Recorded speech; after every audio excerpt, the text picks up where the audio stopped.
Good evening, everyone. Welcome to another Journal Club with Vestibular First.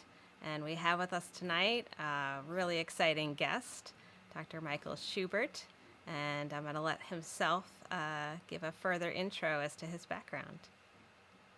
Thank you, Helena. I'm glad to be here. Thank you for having me. It's an honor. Let's see. I did my PhD with Susan Herdman and Ron Tusa, and that was at the University of Miami. And when I was there, they were recruited away to Emory. So I finished up at Emory. And around that time, they were Susan Herdman and Rick Clendaniel and somebody named Susan Whitney were putting together a course that they wanted to make competency based. And I was part of that kind of creation of that, which was a great opportunity. And I got to know Rick Clendaniel through that. And Rick asked me about doing a postdoctoral fellowship at Johns Hopkins. And so I finished up with Susan and Ron and moved to Baltimore and brought my young family. And we haven't left. And in a little bit of an oddball, I'm in the Department of Otolaryngology, which is kind of nice. I kind of fly under the radar being a rehab provider. I am in clinic 1 day a week, and then I have grant funding to support me the rest of the days of the week. So I'm glad to be here and I'm honored. Thanks for having me.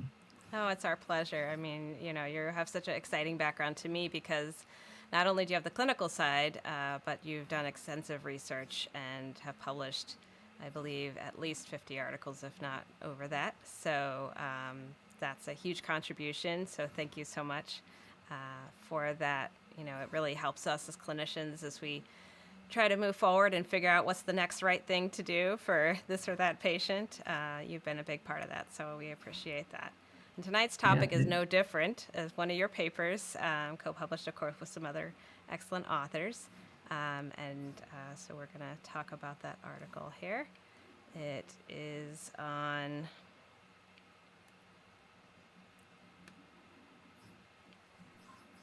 Bow-Hunter syndrome, mistaken as BPPV. We're going to talk a little more detail about what happened there, what might have gone a little wrong, and what eventually went right for this patient. Yeah. So here we are. We're going to get into the basics first, just because we have such a wide array of viewers for this journal club, different clinicians and different folks out there with different levels of experience and knowledge. So just to start out with the vestibular system, my favorite, the inner ear balance system, which comprises both of the inner ear sensor, which you see there in light blue, kind of off to the one side near the one ear there, floating, and then connections that go up to the brain. And of course, all of that needs to be supplied by blood flow. Otherwise, these structures could not do well. So, the inner ear specifically, you notice there is a structure again, this time in kind of a light brown gray, if you will. And we call this the inner ear for a reason. It lives past the eardrum. So I like to say to my patients, not that you should be sticking a Q-tip in your ear, but even if you did, you couldn't touch it. It's really way back there in the temporal bone, right? So it's not easily accessible. People wish that it was so they could put glue on their crystals. But anyway, we're going to talk about that next, which is that the system is filled with fluid, and it has one of the components, these little tiny calcium carbonate crystals, and they help give the system gravity. But unfortunately, sometimes they go in the wrong part of that inner ear system. And so that is what we call BPPV, just to get everybody on the same page with kind of the title of this talk, right? So this is benign, meaning it theoretically does not hurt you, although I disagree with that because people have often fallen and gotten hurt with this condition. Paroxysmal means it comes on suddenly and can be recurrent as well. We know it. You notice it often with a change in position, and this is really important for this particular paper. Is that we'll notice this condition when we change position, the crystals shift in the canal, and we feel that false sensation of movement, which we often describe as vertigo. Some people only describe an off feeling, but be that as it may, this is BPPV. So I like to say that the crystals sneak into the canal. And the important thing about this is that as clinicians, many are trained at some level to try to assess for that and then to put the crystals back where they belong. I use this analogy of kind of having a plastic maze that a kid might have and trying to move the ball to put it back where it belongs. Now, one kind of abnormal eye movement we might see in BPPV can be downbeat nystagmus. So, the reasons for why the eyes move a certain way have to do with the alignment of the canals. And for the downbeat, we're looking at either it's in the anterior canal or it's possibly in the posterior canal. Can you talk a little more about that based on your experience, Dr. Schubert? Sure. So the literature in the last couple of years has grown a little bit confusing, particularly to the rehab providers, because rehab providers, for the most part, have reserved the term apogeotropic or agiotropic for the horizontal semicircular canal. So we kind of grew up using that term and affiliating that with only a horizontal canal problem. The term just apogeo, as most of you know, simply means away from the geo or the earth, away from earth. So any nystagmus that is beating away from the ground, technically, can be labeled that. So there's a variant, as Helena just mentioned, and you can see it by the red arrow she has in that beautiful lime green labyrinth there. If the otoconia are in a position such as that red arrow, then it's likely during testing that they will move in an inhibitory direction on that posterior semicircular canal. So you have to remember that the canals um, can either be excited or inhibited depending on the direction of the fluid within them. And that is because there's a spontaneous firing rate. The nerves are always firing, they're always sending a signal, and that signal can either be increased or reduced. And that's how the brain knows how we're moving.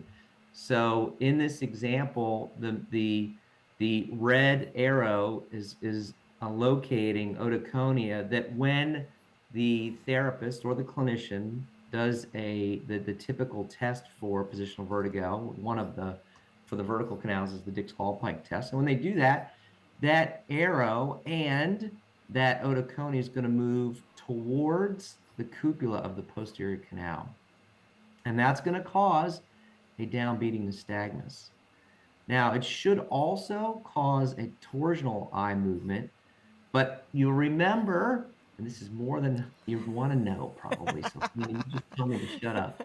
I That love it. is, yeah, that is that there are some laws related to the physiology and the pathophysiology of the vestibular labyrinth, such that the eyes move in the plane of the canal, and the plane of the vertical canals sometimes renders torsion not as identifiable as the vertical component. And that's where a lot of the confusion lies, because we've learned and we've taught you that when you have an excitatory nystagmus of the vertical canal, there should be a vertical component and a torsion or a roll component.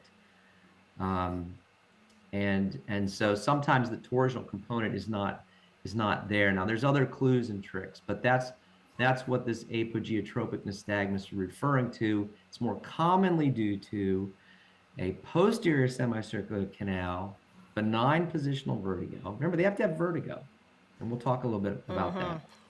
If they have an eye movement and no vertigo, you should be suspicious that this is not a BPPV presentation.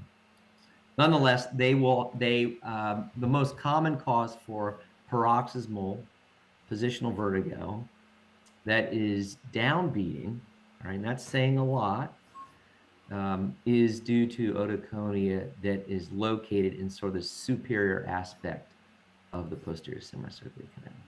Right, and we're not going to dig in too much to different treatment options for BPV in this particular talk, but I will say that it is reassuring to those out there who are maybe less familiar that there is a nice overlap sometimes between treatments that can be effective for this kind of downbeat presentation of a posterior canal and your kind of maybe other thought, which would be anterior canal BPPV, if it is truly BPV either way. So you're doing okay there. All right. That's right. That's right. And you need to do the exam and be confident and try as long as they have the signs and the symptoms that follow the expected pattern for positional vertigo, then it's okay to treat this as an anterior canal. If that doesn't work, then you treat it as a apogeotropic posterior canal. But it's the repeated failed treatments, and it's not identifying the signs and symptoms. Some of the travelers that go together that shouldn't. That's where it gets where it can be tricky. Absolutely. And this Cautiously. leads us right to this slide, so thank you for that. As you can see, in this table, we've kind of outlined some potential causes of downbeat nystagmus. So we've talked about that apogeotropic posterior canal, BPPV, just now, and we talked briefly there about anterior canal, BPPV. And those are what I would characterize as the peripheral vestibular issues that are in the inner ear that could cause that downbeat. Are there any other peripheral causes that I missed that you would say cause a downbeat? Um, let's see. It's hard to do that. Um, let's see if you surgically plugged. So we wrote a case study of an odd surgical plugging. It wasn't odd. It was just bilateral superior canal dehiscence. Um, and but it was an upbeating that was generated. So there are, there it'd be very unlikely. Mm-hmm. You've got the two primary ones there. Perfect. Yeah. Okay. All right. We don't need to look for all the zebras. All right. Right. So then we have what we call central issues. And usually I characterize that as problems with the brain, the cerebellum, the spinal cord, possibly, but usually further up, right? We're talking about cerebellum, maybe pons, medulla, that kind of thing, right? So Correct. migraine pops up. I've certainly seen that. And can you speak to how you would say that migraine type downbeat might behave differently than our peripheral causes there? Yeah, it's a great question. It's important to talk about that and be comfortable. Migraine does cause positional nystagmus. There's a lot of information in the literature on that. It tends to cause a very low velocity, and persistent nystagmus that they might have it spontaneously. So in the upright exam with the vestibular first goggles on, and they're doing that part of the upright exam, and they might have some spontaneous nystagmus any direction, usually not roll. They Yeah. could, but usually it's not torsion. Um, and then you'll do the positional testing, and you might see that accentuate. So that's a common migraine nystagmus presentation. The nystagmus can really be in any direction, but it tends to be slow velocity and not vertiginous. These folks, Yes. when you ask them, you really need to probe what they're feeling. And Mm-hmm. most of the time in a migraine presentation, they'll say, I feel, I'm okay. I don't feel that bad. I feel a little pressure. Sometimes people say, yeah, I'm hanging upside down. There's blood in my head or something like that. Yeah. But they're not, they don't have that sort of alert that here comes the vertigo, and they're not holding on, and then it Right. starts, and they don't have that. But it can be confusing because they may have an accentuated or maybe a true positional nystagmus that's brought on only in position testing. Mm-hmm. Mm-hmm. And would you say that's somewhat similar as far as some of these other pathologies, cerebellar types, including acquired Chiari types, the ataxia they're listed, all those things kind of in that list, kind of That's cerebellar right. stuff, yeah?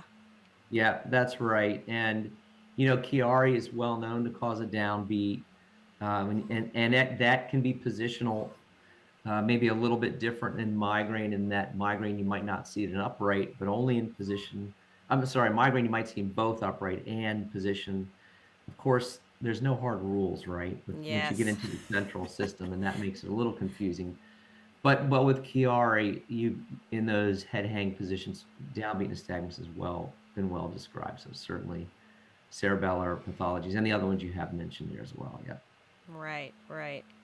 No, I mean, I've definitely told students that I've trained, if I'm looking at BPV, I expect it to follow certain rules and, behave a certain way, as you said. So I expect it to, you know, hopefully come and go because the crystals shift and then stop. Because we can agree that anterior canal cupulolithiasis is not something that I could say I've seen much. Would you say that as well, Dr. Schubert? Yeah, I've never seen it. And if I have, I didn't know it. I've seen anterior canal Yeah, canalithiasis where I was really confident 3 times, and it resolved. yeah, It was easy to treat. yeah, It wasn't, what we're sort of talking about, which is these persistent downbeating. Maybe there's symptoms, maybe there's not. Maybe the symptoms are quasi positional vertigo, like there's some sense of motion, but there's something else that's a little frightening accompanying with it.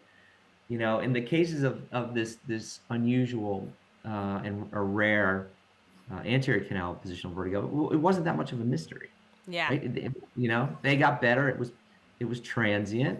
It was downbeat. They had some roll, and I wish I would have videotaped it. Yeah, well, there's a couple out there, thank goodness. There are.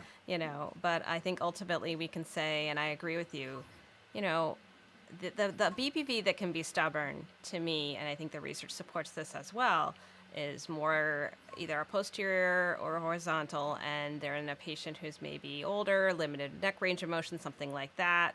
But it's still going to act like BPV.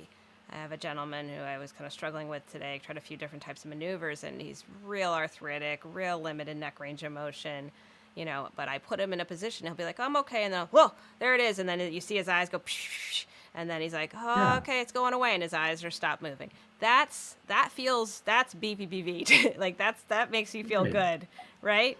And that can be challenging enough to treat because of, comorbidities, as you said, and also anatomical variation, right? You might find yourself doing a repositioning maneuver that works, a really high success rate, and some people it just doesn't seem to work as well, Right. right? And so you've got to kind of dive deeper into your bag and right and try some these other maneuvers and try to help them. But that's exactly the presentation that you should expect with Yeah. positional vertigo. It can be hard enough and be true positional vertigo. Yes. Yes. It's not Right. always that easy to treat, and it doesn't go away all the time in our clinics.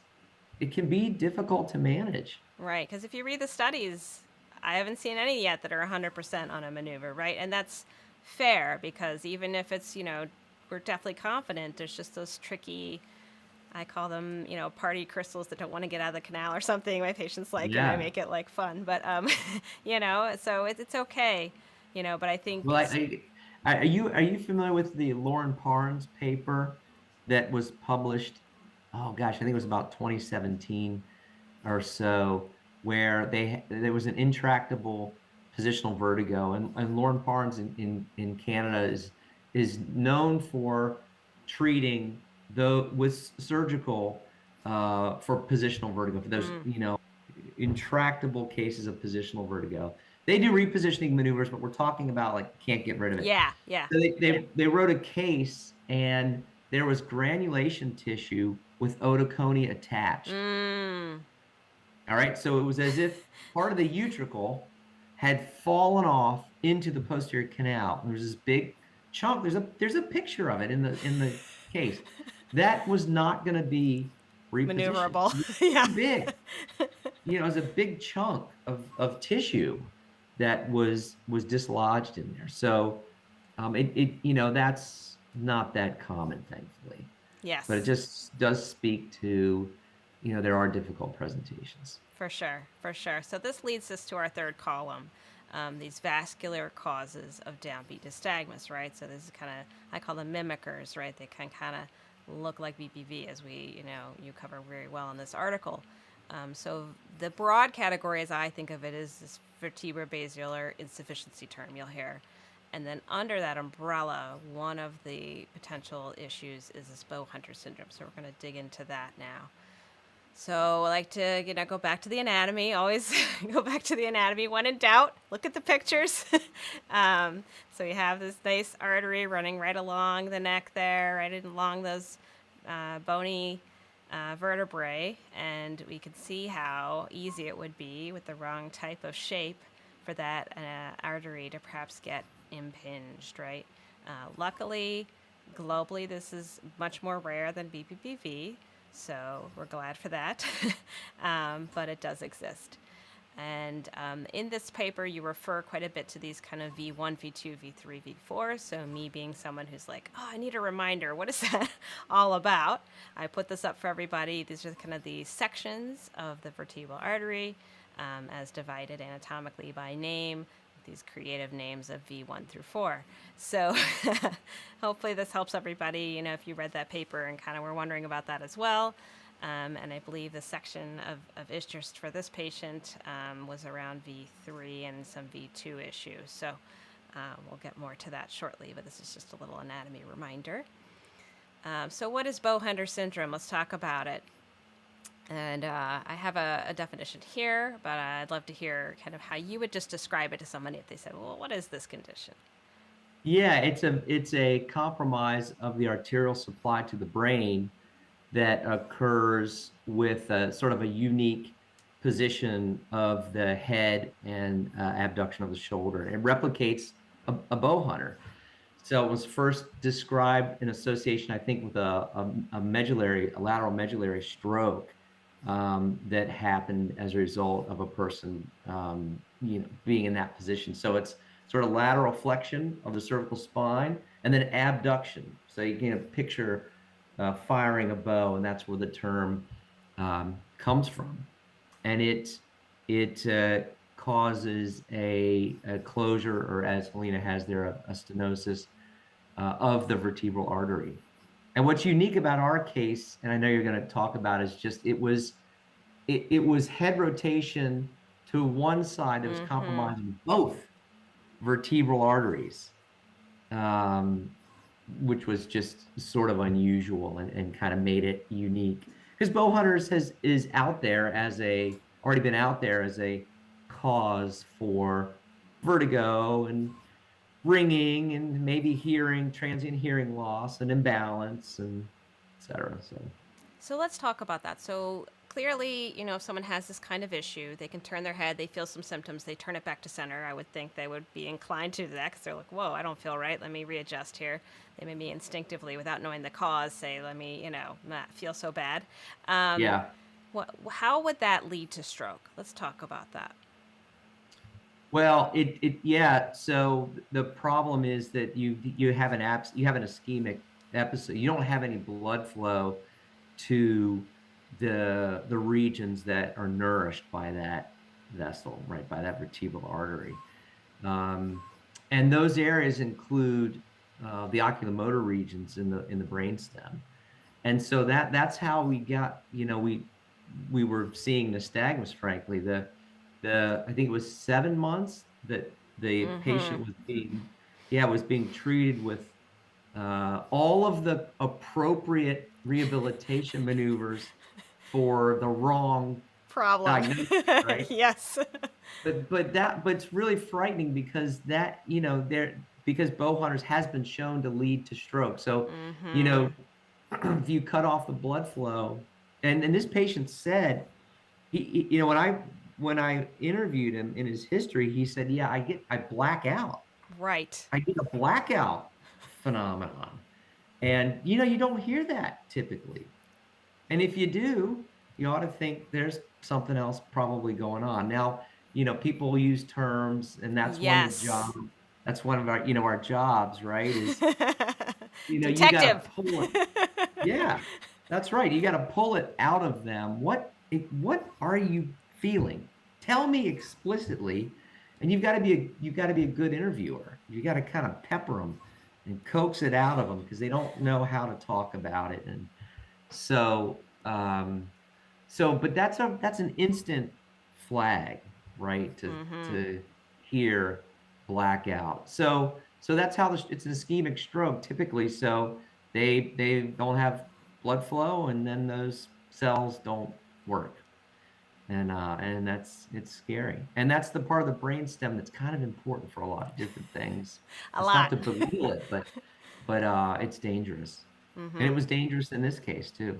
Right, for sure. And I think that's where I would encourage folks, with this whole history taking. On the one hand, it could be overwhelming because some patients will just go on and they'll kind of. And then when I was in third grade, I think I felt a little dizzy one time when I, hung upside down in the parallel bars for 10 minutes or something. And you're like, Yes. okay, this is not helpful necessarily because that was normal to feel that way when you're hanging upside down, right? Yeah. Um, so those guiding questions can be key, I agree. And then I think as you're doing your exam, I would argue that is this, not to overwhelm them either, but just to say, let me know if what we're doing or when you feel that same symptom that you were talking about that you felt at home or that, brought you here or however you want to phrase that, that kind of resonates with the patient to really try to connect those dots. Would you agree with that, Dr. I Schubert? like that idea. I think that's right. And sometimes I will hear an excellent history for positional vertigo, and their exam will be clean. They won't have anything. And then I will ask them, what can you do? Can you reproduce it? Mm-hmm. Tell me what you do. So yeah, I think that's spot on. You want to make sure for you want to you gotta we gotta figure out what are they feeling, because in our own minds that sets us on paths. That sets us on diagnostic roads. Is it this symptom? Then that's going to be take us more to that path. Is it this symptom? Is it that symptom? So we're kind of doing that in our brains as soon as they open their mouths, right? But then also so getting a clear description of what they want, but then getting a symptom that's affiliated with the sign that you're seeing. So yeah, Yes. I agree with you. It's very important. Absolutely, absolutely. And then on the flip side, I would just like to say there are cases where a patient will have more than one condition. And I've noticed some clinicians, like, in the beginning, especially, I'm sure I was this way, they want the answer. Oh, it's BPPV. Oh, it's, central sign, and turns out they have MS. I have had patients with known MS, granted, so that's helpful. But, they're feeling some dizziness, and I go ahead and screen out, and they do have BPV that day. So, Yeah. I think, just to kind of be comfortable with the concept, you know, that you can get these mixed cases.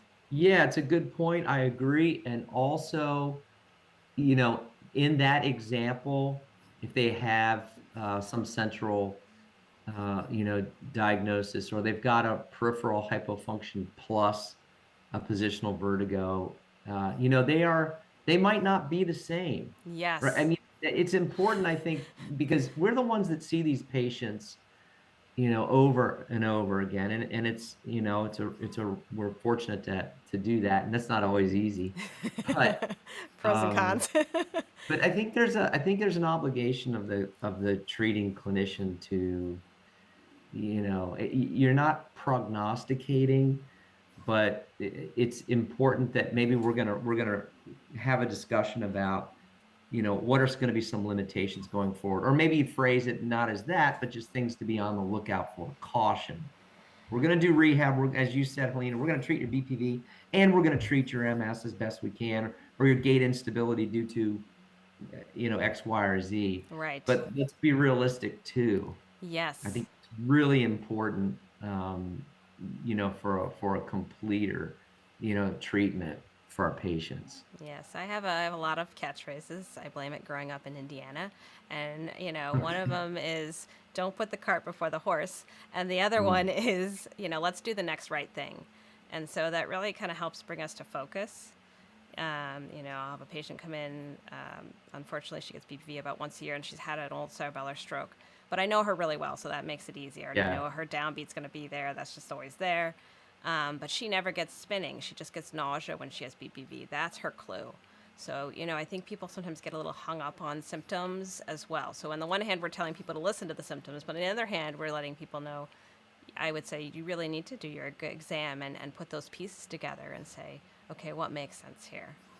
It's a great example. And, if you think about the vestibular system as sending signal and to the brain, and then the signal gets altered, and now there's some noise amongst the signal, and then the person just starts to fixate on the noise. Mm-hmm. And so they just, they become just so symptom focused, as you said, that they just you got to kind of wade through that and educate, and a lot of talking and a lot of other, sort of, I guess there's different approaches, right? We're not just talking about repositioning maneuvers here, but it's important that you do address that for sure. Absolutely. Yeah, we're always retraining the brain, even a little bit sometimes after a simple case of BPV, I would say. And the literature's there on that as well.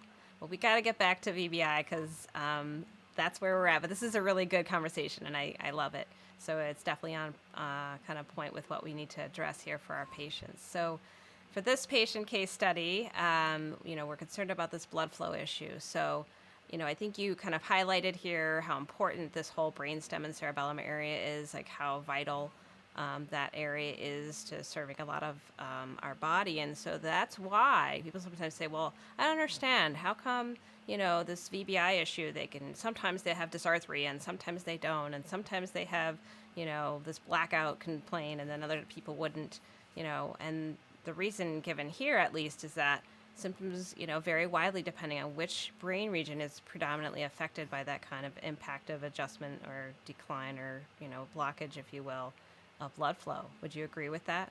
Yeah, absolutely. There's incredible nuclei in there that are really important for speech and eye movement and breathing.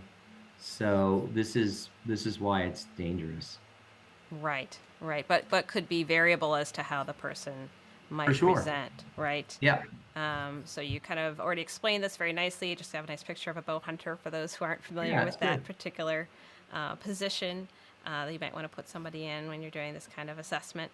Um, and this particular patient that you had, you mentioned how they had that blackout sensation whenever they turned their head to the right, and it was very specific from what I was reading, and that they would, put their head straight, and that would resolve those symptoms. So it looks like to me this information might be helpful because it's a possible vascular risk factors, right? This smoking history.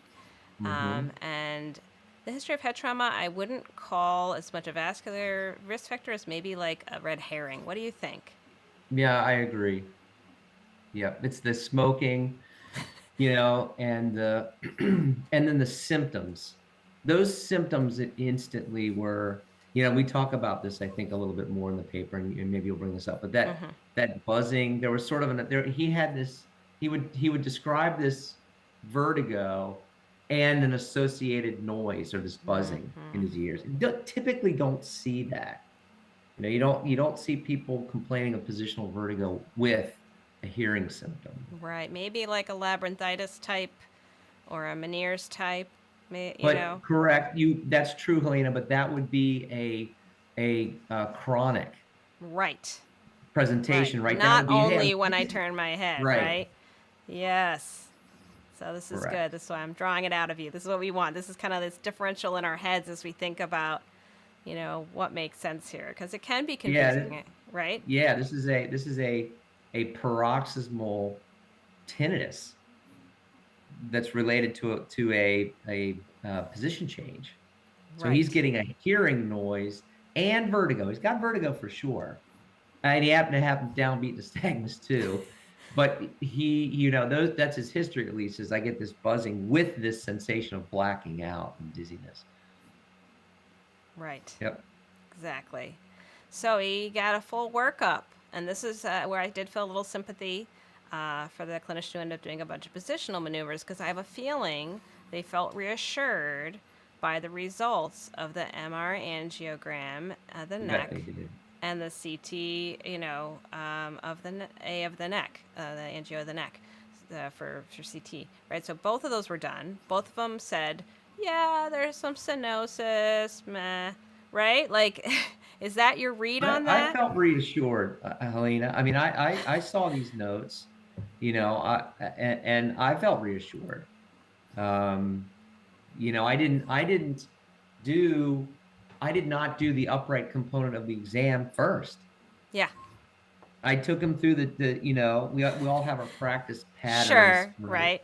But I did, the oculomotor, the fixation removed, the positional testing. The positional testing was odd. That was a red flag, and then brought them up and thought, oh, I wonder if this is right.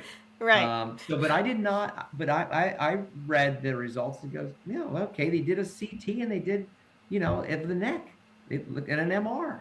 So yeah, I mean, I think that's okay to think that, but you just, we got to be ready And there are to cases that hit it. could have shown these as abnormal to the point of VBI, correct? Like this could Oh be yeah. have already been discovered potentially.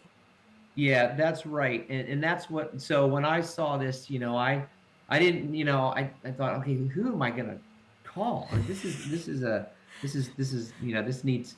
gonna probably need surgery, and it certainly needs to be examined. And so I started asking people that I know that know people, and who in Baltimore, who at Hopkins could see them, and then talk to that person, then follow the case from there. But yeah, this was a had they done a dynamic, had they done Right. a CT angiogram with the head rotated, they would have seen it, And that's not right? standard though. Is that But what it's I'm not hearing? typically done. Yeah, right? It's not typically done. And you live in And I some think rural area. How do you push for that? Do you well, yeah, so let's go through that scenario. I mean, in this case, it was the clinical exam that that that identified the problem. It was none of the testing. When I saw this guy, so I heard the history, pink flags, whatever you want to call them, Yeah. like, not red, but Not because red, but yellow some you're people not would call sure, it. right? Yeah, Because yeah. yeah, because you hear so much noise. Speaking about noise, our patients are telling us a lot, and sometimes we're the first people actually listening to them, frankly. Yes, right. And we have to listen to them. And it's a position of honor to listen to them, but you have to siphon through it too. Yeah, it's a And so challenge. you hear these things, you're like, okay, it's a little weird. A noise, a buzzing, a blackout, that's not typical. Um, but recognizing the atypical presentation, recognizing the history, it's already done 7 months Yeah, of anterior canal BPV, right. and then thinking about, oh, maybe I should reposition him in a non-gravity, a head upright position. Let's just see what happens. Right. And that was it. So, but it was the clinical exam. It was not the testing, right? It was the history and it was the clinical exam that got this guy on the right path. And then that was it. There's nothing more for us to do. Right, of We course, got of providers. course. We're But that done. was key, though. That's the whole thing. To Yeah, the moral of this whole thing in my book was that absolutely. we can be that person sometimes, and I have been, and you have been. To say, hey, Sure.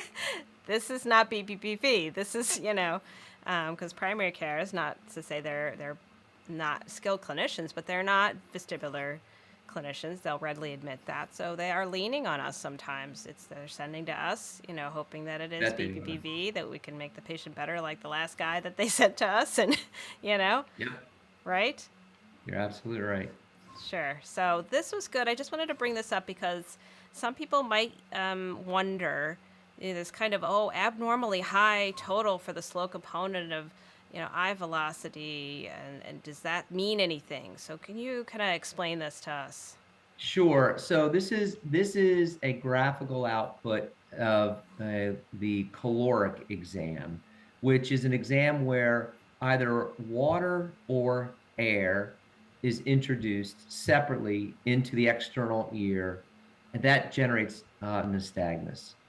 So if we put cold or warm water in your ears, your eyeballs should bounce, and we just add up the peak velocity from these four irrigations. So you see two red and two blues Those are right and left warm is the red, and right and left cold is the blue. And when you add those up, and in this particular case, they added up to a total velocity that was higher than what is typically the range that's typically seen. I'm not sure what to make of it. Honestly, Is it another red I herring, don't. right? Yeah, it might be a red herring, but it was just something that I saw and thought, wow, that is. So I used to do vestibular function testing. So I was familiar with that when I was learning in Miami and at Emory.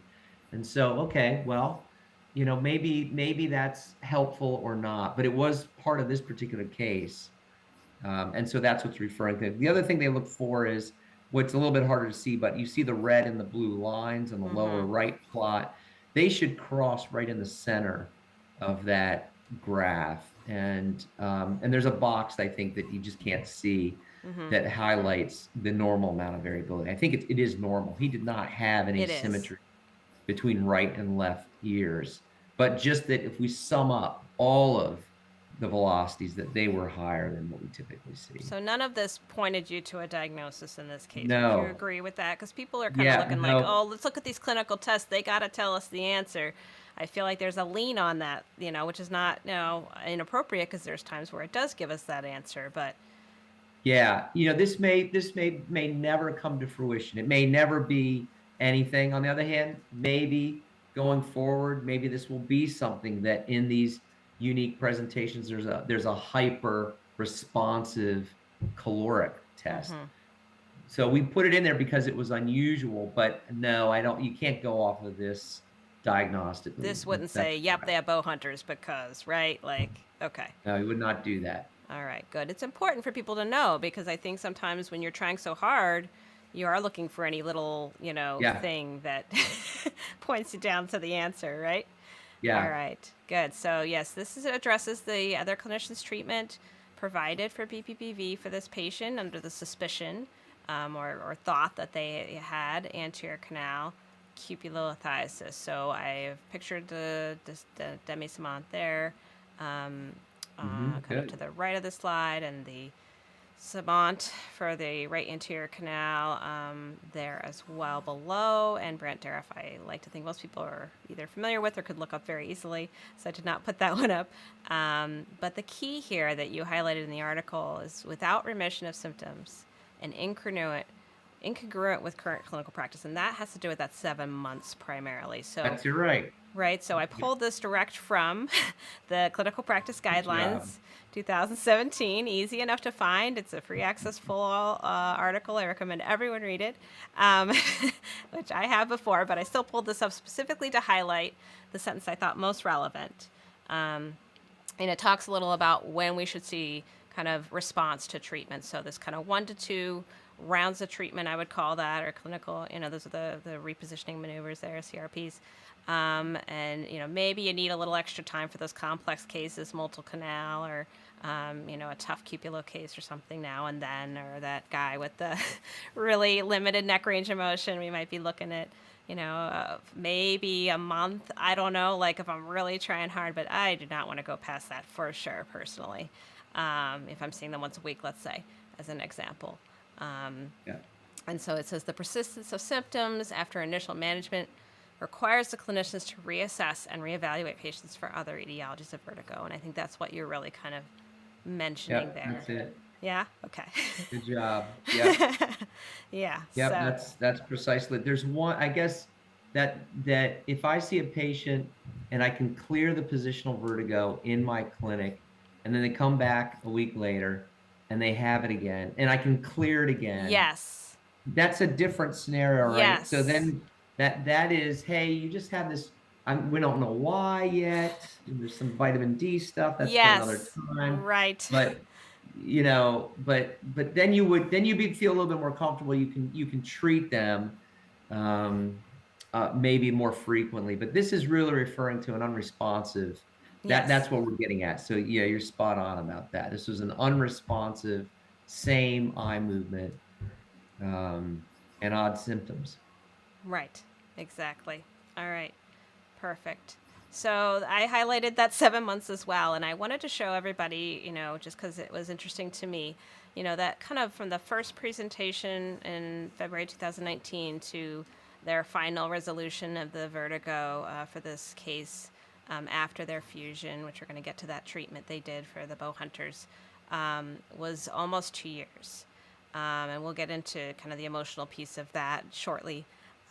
But the fact that once they were able to do the surgery, I don't even identify that they needed to do surgery and then do surgery, like how short of a time that was. So, in other words, in my mind, if you had seen that patient February 2019, there's a very good chance that you would have made, like they would have been, out the gate in 3-4 months, maybe 5 months max, right? Like that huge difference Great. between that amount of time and how impeding on this patient's life these symptoms were.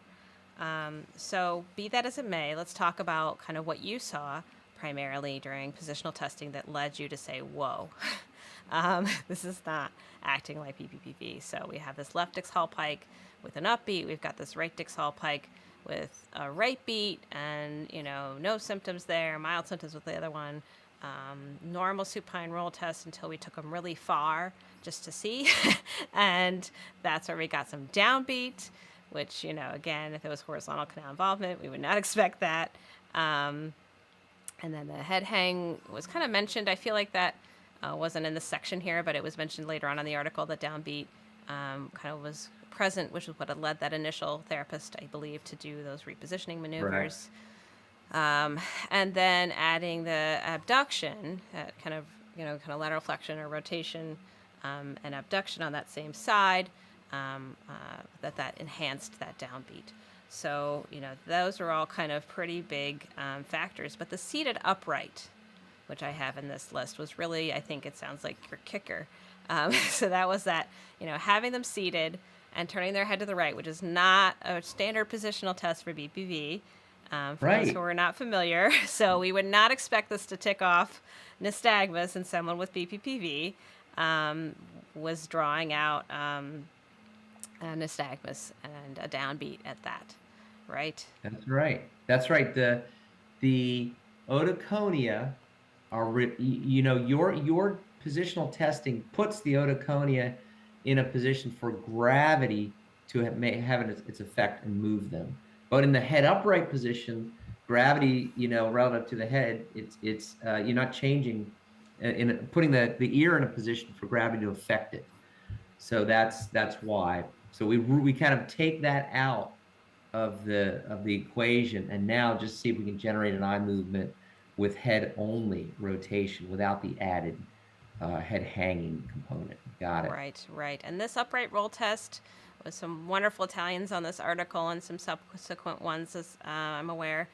It does really focus on horizontal canal BPV, and you can read those papers to learn about what the eyes should do in those different positions, depending on what kind of horizontal canal. I did not want to dig into that with this particular journal club. Maybe a future one, if y'all are interested, let us know in the comments.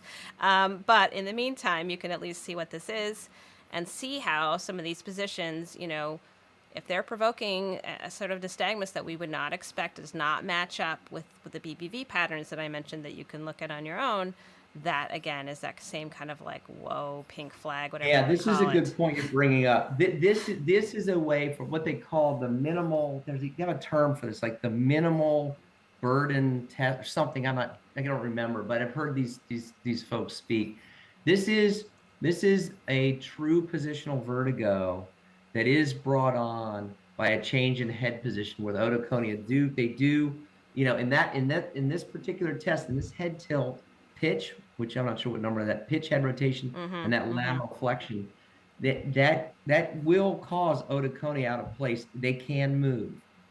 So just, to clarify what I said earlier, that there are, if you do have otoconia out of place, then theoretically you can get those kinds of eye movements. Absolutely. They'll follow the pattern of the BPV. It will. Yeah. It'll behave very well. I've got a nice video of a person in this particular situation. But moving from that, If you are worried and the regular static tests are negative, but you're seeing what something like what Dr. Schubert saw in this case, you can push for something like this. So either this digital subtraction angiography or a dynamic CT angiogram or both at some point, whatever's needed to maybe pinpoint this true vascular issue. I don't want to dig into this test per se, except to say that they're out there and perhaps in your region they're not available. You might have to look for somewhere. You might have to, be that advocate for your patient in that case. And in this case, you were able to, then use those tests. They were able to identify where the stenotic issues were on both sides, as you highlighted. Very kind of unique case, but they exist. And the treatment, which folks have asked about in our questions already, is really to correct the root cause, as I like to say. So, okay, we don't want to keep pushing on that artery. We're going to lock down the set area so that we don't keep getting that compression, let that blood flow, and protect that area. Is that kind of their summary, would you say, of that treatment? Yep. Stabilize the cervical spine and to prevent that vessel from being compromised with head rotation. You're not going to fix this with manual therapy. You're not going to fix this with No, vestibular this is therapy. A referral straight out. No VOR. This is not where we need to go. So yes, let's get this taken care of, root cause. In this case, there is something that they can do. In this case, the patient had a really nice response. So to wrap up before we get into questions, you mentioned the tinnitus. I just want to highlight there are patients who report tinnitus during positional tests with BPPV. It looks like almost 20%. And I'm not going to, tinnitus is a whole topic, or tinnitus, I've heard it both ways, but however you like to say it, there's kind of, sometimes it's kind of a brain talking, I say. Sometimes there is something in the ear that's kind of talking, if you will. So either way, a person is kind of getting a sense of, whatever, the buzzing, the ringing, again, there's a lot of words like dizziness, there's tinnitus, there's a lot of descriptions. But, I think you highlighted very well already, in this case with the bow hunters, even though it's not the most common symptom by any means, it could come up. But again, it's specific to, I do this motion, I have that sensation. I take that motion away, I do not have that sensation, which is very different from most other experiences of tinnitus, whether it's from brain injury or inner ear issues and things like that. We agree with that? Yep. Nice. Right on. Very good. All right. And then last but not least, quality of life. I remember when I was a young student and I said, quality of life, what is that? Like, so they're having a good time? So what?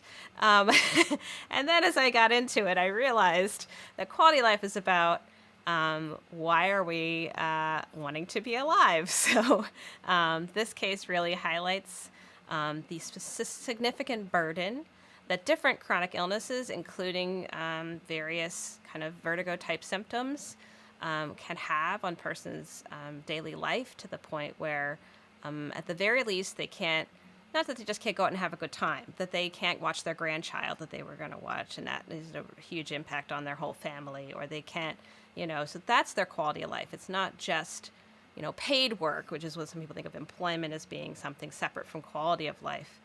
But quality of life is engagement on many levels, not just partying. So in this case, this patient was significantly affected by their symptoms. I'm sure someone could argue, oh, they might have been depressed anyway. Well, okay, yes, we don't have multiple cases here to lay out. But you did a very nice job in this article of highlighting something called the health utility indexes, which kind of lays out some vestibular conditions and how they mark on that. 0 is terrible, and, folks are kind of sitting at around half to, less than that with the bilateral, whereas someone with diabetes is kind of more in that 3/4 mark. So, we really need to think about this carefully when we think about being, as you say, our best possible examiners, our best possible referrers, our best possible treaters, all of these aspects of being a rehab clinician or a clinician out here helping these patients with dizziness. Anything to add? Got it. Yeah. No, that's great. I that was really important. That journal wants to hear the patient's perspective when you publish a case study there. And I really wanted to convey what you just said.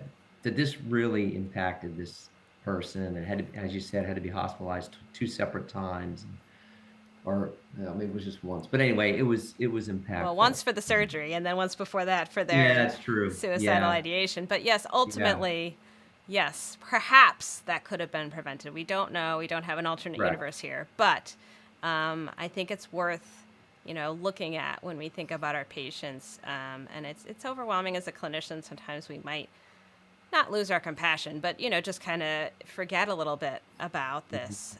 So it's a good reminder.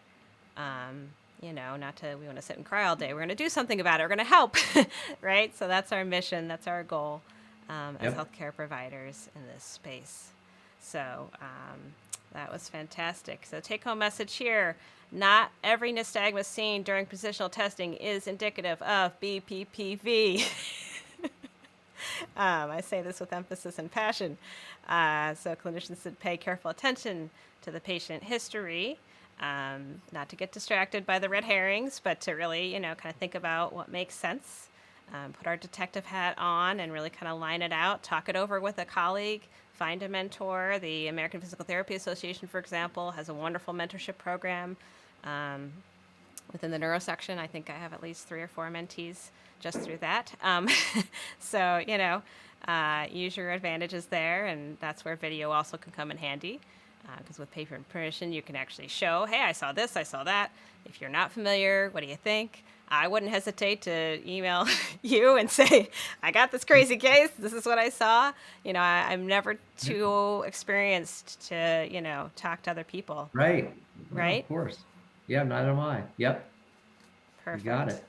Good. Yeah. So don't feel bad about needing help, whatever stage you are in your journey as a clinician, That's and right. and that's the right thing for the patient, which is what we, prioritize above all.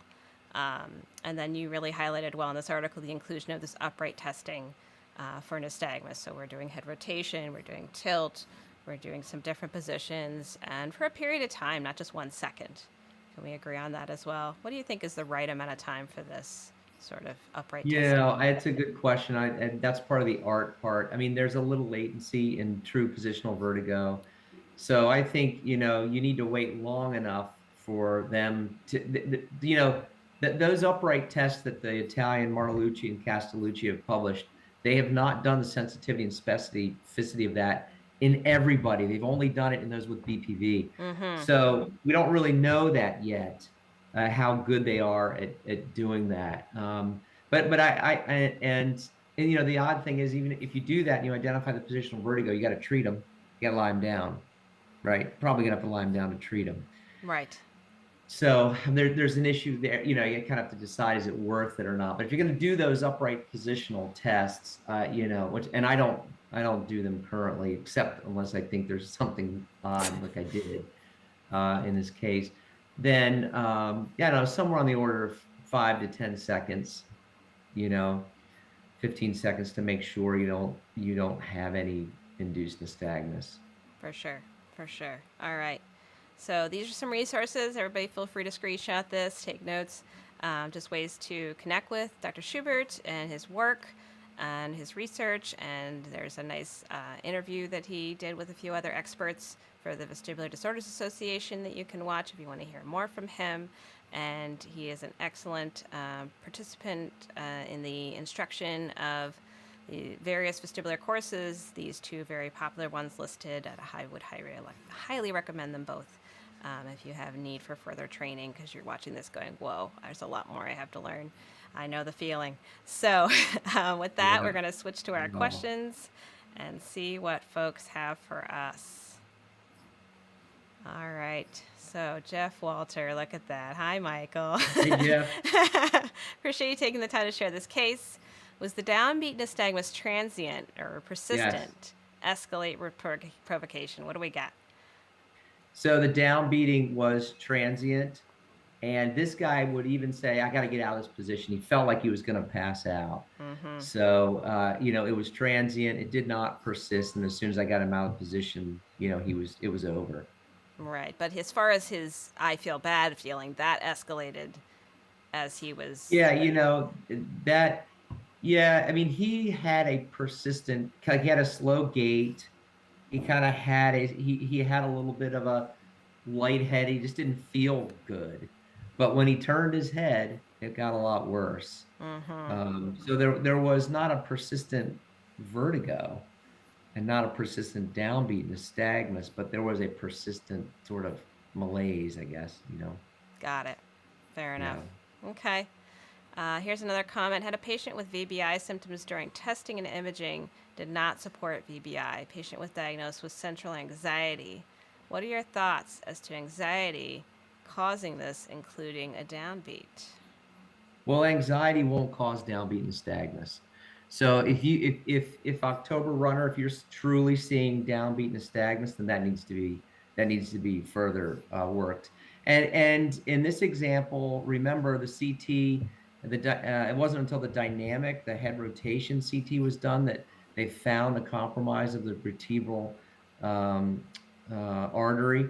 So you just want to make sure that testing was accurate for a dynamic. Make sure that the dynamic was done. The symptoms, you just say symptoms there. You kind of want to make sure, you know, what are the symptoms? When you say VVI symptoms, generally those are the slurred speech, the double vision, the drooling, the vertigo, the nystagmus, etc. So you want to kind of specify that a little bit Right, more. right. And make it clear to, whoever you're communicating with. I would say that's part of being a good team member is, trying to hopefully work with a primary care or whoever's kind of leading Yeah, the care to say, hey, I'm concerned. These are the things I'm seeing. yeah, Be real absolutely. specific, right? To really kind of show, why you're concerned. And my thought is, because I've had a couple cases that were concerning enough for various issues that needed, say, an MRI of the head or something, and it came back negative. I'm not all for just imaging everybody, but if you had good concern and it just comes back negative, you haven't done huge harm, in my opinion. Well, Um, the physicians aren't going to be against that. The physicians don't know how to do the exam by and large. And so when you scare them with your good history and your good exam that says, you know, they had downbeat nystagmus, and you know that can be caused by a central pathology, and it's not an arrogance; it's a confidence. I mean, you tell them that, and you know you should be confident as an autonomous provider of right. care to say this just is not right. Then that they will image without question. Yeah, they'll do it. Absolutely. All right. Can you say the name again of the researcher who had done the article on the granulation otoconia? Because it looks like that clinician. Parnes, Um, the last name is Parnes. mm-hmm, First name is Lorne, Lorne. Lorne Lauren Parnes. Parnes. Good. Good. Hmm. Perfect. All right. So one last thing here. Any commentary regarding the confounding effects of mental health issues on vestibular testing, sorting out anxious eye movement symptom, hypervigilance, etc. Well, if you, oh, yeah, so, this is the job of a good vestibular technician and or audiologist. They have to keep the patients alert and distracted. There are tasks that they learn that to do to distract the patient to make sure that they're not bringing their eyes together, for Mm-hmm. example. They don't, this testing is done in the dark, so you don't know there's nothing to look at. So you put all of us in the dark, and like, you get sleepy, and They your close eyes their eyes. close, you close your eyes, and so you got to be intentional about that. And there's ways to do that to keep them engaged, but not as focused. And then sometimes, frankly, the anxiety is too high that you can't do the test. Sure. Absolutely. Yeah. Yeah, so I think we got to wrap it up here. We're a little over time, but not too bad. So I'm proud. We got a lot of thank yous here in the comments. This information is great. Really appreciate what you bring to the table. So thank you, Dr. Schubert, for your input here. And thank you, everyone else, for joining us, whether it's live or watching afterwards. We appreciate you. And we look forward to our next Journal Club in November. Thank you, and Thank good you. night. Bye, everybody. Bye bye.